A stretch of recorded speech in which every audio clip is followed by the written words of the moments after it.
saya sampaikan pada seluruh jajaran, kuncinya adalah netral. Setelah ada Polri pada saat ini melaksanakan patroli dan sebagainya. Jadi itu semua kita lakukan dalam kerangka pengamanan. Bawaslu mengawasi netralitas ASN, TNI, dan Polri. Nah itu yang potensinya tetap ada untuk pelanggaran itu.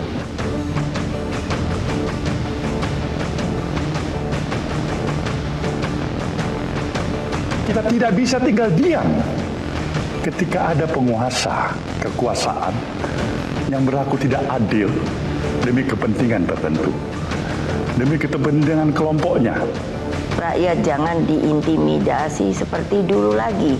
Jangan biarkan kecurangan pemilu yang akhir ini terlihat sudah mulai akan terjadi lagi. Kecurangan bisa terjadi dari tahap itu berapa tahap itu? Di setiap tahap bisa terjadi.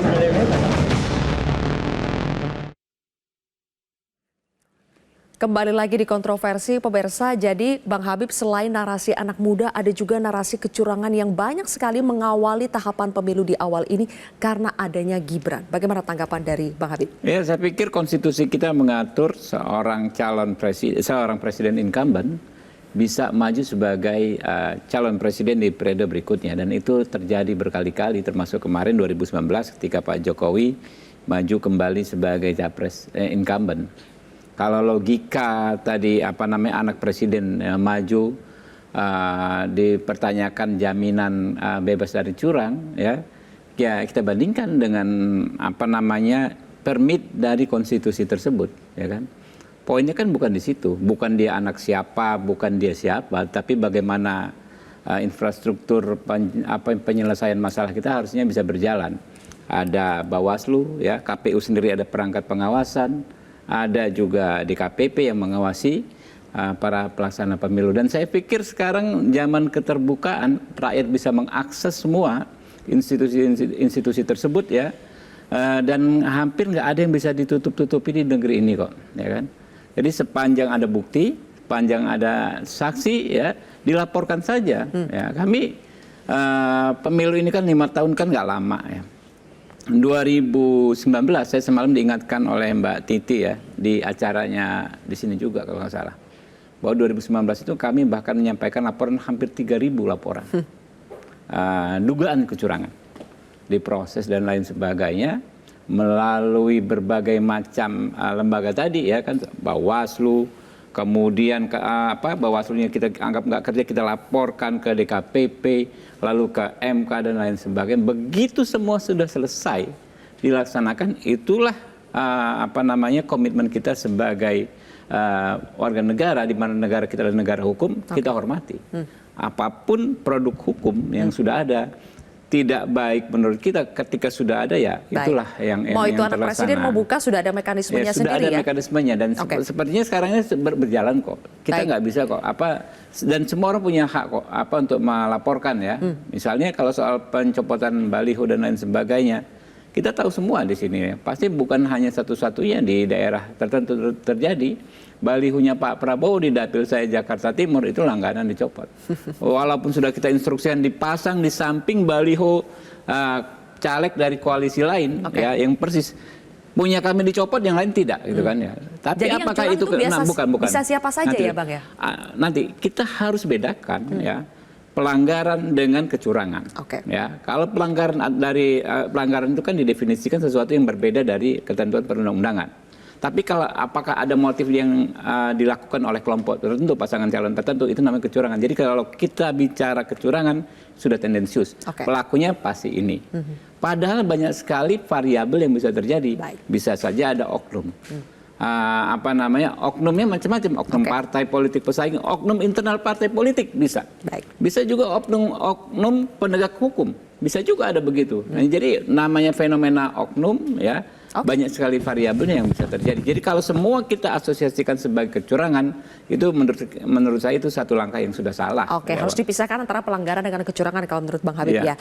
Kang Pipin, ini menyangkut kalau tadi Bang Habib bilang, ya kalau misalnya ada pelanggaran, ada kecurangan, laporkan saja, begitu kan sudah ada mekanismenya, kita negara hukum. Ini sama dengan seperti yang Gus Imin bilang.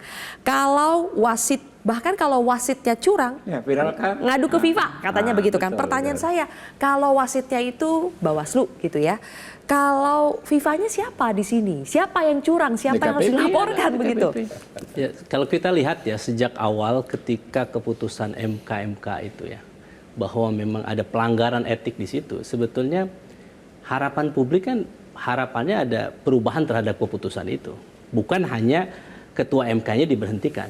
Ya.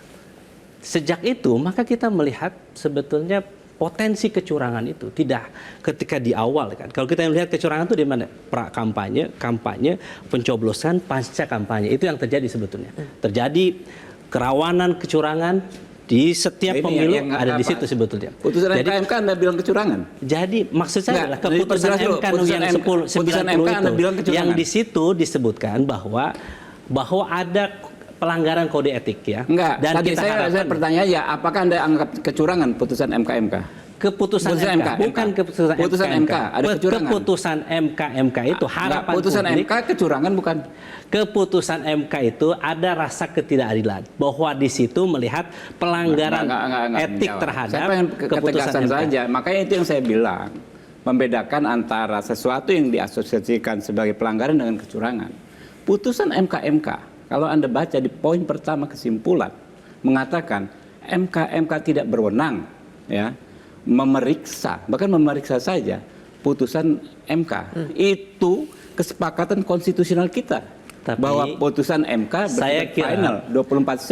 Kalau demokrasi prosedural itulah yang disampaikan oleh Bang Habibur Ini Rahman. konstitusi, Bos. Tapi kalau kita Saya ngomong melihat, konstitusi, saya paham Bos. betul Ini konstitusi. bahwa yang Anda baca disampaikan oleh Bang 24C. Habibur Rahman adalah 24C. demokrasi prosedural. Undang-undang dasar Itulah bukan yang persoalan terjadi sejak prosedural. dulu. Kalau Bukan kita persoalan belajar prosedural. orde baru, Nah, memang itulah yang akan dikejar. Bukan orde Tapi baru. kalau kita melihat Konstitusi demokrasi berlaku substansial, yang paling tinggi yang zaman, kita harapkan ya, adalah dulu bahwa sampai ketika saat hukum ini, itu Pak, masih ditegakkan, berlaku. maka Nggak, Anda yang nggak diharapkan mengakui oleh konstitusi. publik adalah Ya, ketika silakan. keputusan itu Ini orang tidak yang tidak hanya paham dan tidak tidak menghormati hanya pelanggaran konstitusi. kode etik, tetapi debat ada kusir. perubahan Ya, terhadap silakan. MK. Baik. Saya kira itu Nggak poin. menghormati konstitusi. Jadi saya kira yang Poinnya saya Anda paham menghormati betul. konstitusi atau Saya tidak? paham betul. Cukup, Kita cukup. Paham, menghormati, ya, tetapi hormati kita dong. mengkritik keputusan itu. Nggak, Anda Dan saya ingin menjelaskan mengkritik bahwa konstitusi. setelah terjadi itu, maka kita melihat kekhawatiran. Apakah Nggak nanti ada. ketika Oke. saya Nggak ada, katakan, rakyat senang kok. Anak muda bisa apakah maju, nanti buktinya elektabilitas intimidasi, tinggi. intervensi terhadap Oke. MK Ah, ini juga dia. terjadi misalnya Ini ke salah. penegak hukum yang lain. Salah sekali. Saya kira itu. Buktikan di halaman Jadi, berapa ada Ini intervensi. saya dia. kira itu. Kalau Anda kita buktikan. bahas Jadi, MK dan jangan MKMK fitnah. ini habis durasi kita. Berarti, Mana? Ada intervensi. Oke. Enggak. Mbak, Tidak ini akan perjelas selesai dulu. ini. Dia ngomong barusan ada intervensi. Di halaman berapa? Jadi,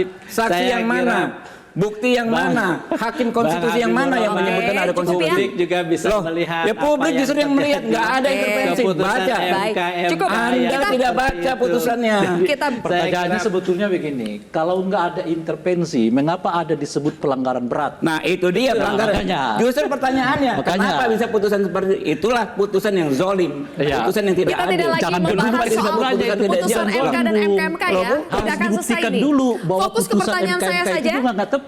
Kita beralih dulu ya. Makanya dengan mekanisme Iya, apa? ya putusan- silakan. Oh banyak, Makanya. DKPP saja bisa Oke. di-P2N kan Cukup kok. ya. Jangan sebut itu Saya dulu ke Mbak putusan Dahlia zalim, dulu. karena Anda nggak membuktikannya. Bang Habib, Bang Ray. DKPP pun Saya bisa pindah dulu ya. di-P2N gitu loh. Nggak, ya makanya ajukan dong. Ya, Pertanyaan saya, ajukan dong. siapa Jadi sebenarnya? jangan yang Karena di zolim sini dulu. Mbak Dahlia Oh, zolim juga menurut sebagai saya nggak boleh. mantan komisioner Jelaskan Anda KPU bilang. DKI ya. Putusannya berbeda dengan isi. Dengarkan saya saja di sini ya. isi apa Siapa namanya, isi sebenarnya yang perkara. paling rawan Gitu. melakukan Buktikan dulu. kecurangan? Iya, Betulkah makanya. bahwa sebetulnya Sudah baca semua belum? pihak, Sudah. oknum, Iya. aparat itu Main. berpotensi melakukan Anda kecurangan? sendiri tadi. Bang Habib Kenapa? cukup? Ya, putusannya kok bisa seperti itu kata Anda? Kita hargai Loh, dulu. nggak ada persoalan intervensi. Mbak Dahlia dijawab dulu ya. Kita hargai dulu. Silakan Mbak Dahlia.